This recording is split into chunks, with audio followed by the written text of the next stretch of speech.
महाराष्ट्राचा। नमस्कार, मी सुद्धा संध्या लाईव्ह मध्ये आपल्या सगळ्यांचं स्वागत। मी कठीण परिस्थितीत संघर्ष करून मंत्री झालो। भविष्यात मी देशाचा पंतप्रधान होईल। माझ्या पक्षाशी आणि सर्व समाजाशी असलेली माझी निष्ठा मी सोडली नाही। माझं बालपण बकऱ्यांमागं गेलं।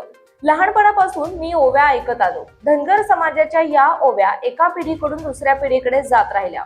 त्या कुणी कधी लिहिल्या नाहीत, पण आता या ओव्या नव्या पिढीने घेतल्या नाहीत। त्यामुळे या काळाच्या पडद्याआड जातील अशी भीती होती। परंतु डॉक्टर प्रवीण जोशी यांनी धनगरी स्त्री ओवी गीते साहित्यात अजरामर केली। एवढेच नाही तर त्यांनी त्यातील लोकतत्व शोधले। त्यांचे हे काम साहित्यिक आणि सामाजिक दृष्टीने प्रचंड महत्त्वाचे आहे। अनर्घ या संशोधन ग्रंथाने मानदेशी धनगरी ओव्यांचा वारसा अजरामर केला, असे गौरवोद्गार माजी पशुधन, दुग्ध विकास आणि मत्स्य विकास मंत्री तसेच रासपाचे संस्थापक अध्यक्ष महादेव जानकर यांनी काढले।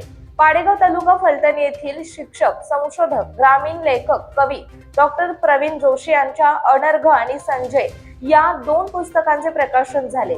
त्यावेळी महादेव जानकर बोलत होते। यावेळी सावित्रीबाई फुले पुणे विद्यापीठाचे अधिसभा सदस्य प्राचार्य देवीदास वायदंडे, प्राध्यापक कुंडलिक कदम, उपसरपंच राजेश काकडे, जिल्हा परिषद सदस्य गिरीश बनकर, शेखर खरात, दत्ता आबा चव्हाण, कांचनदादा निगडे, संजय निगडे, प्राध्यापक संतोष पिंगळे, निवेदिता देशमुख, सुरेश जगताप, संतोष निगडे आदी उपस्थित होते। मान तालुक्यातील ओविकार महिला हजर होत्या। त्यांनी सादर केलेल्या ओव्यांनी उपस्थितांची मने जिंकली।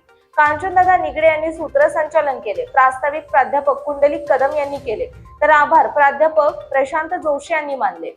संध्या लाईव्ह न्यूज करिता कृष्णमूर्ती जगताप, बारामती। ताज्या आणि महत्त्वपूर्ण बातम्या पाहण्यासाठी आजच आमच्या संध्या लाईव्ह न्यूज चॅनलला YouTube वर सबस्क्राईब करा आणि बेल आयकॉन प्रेस करा।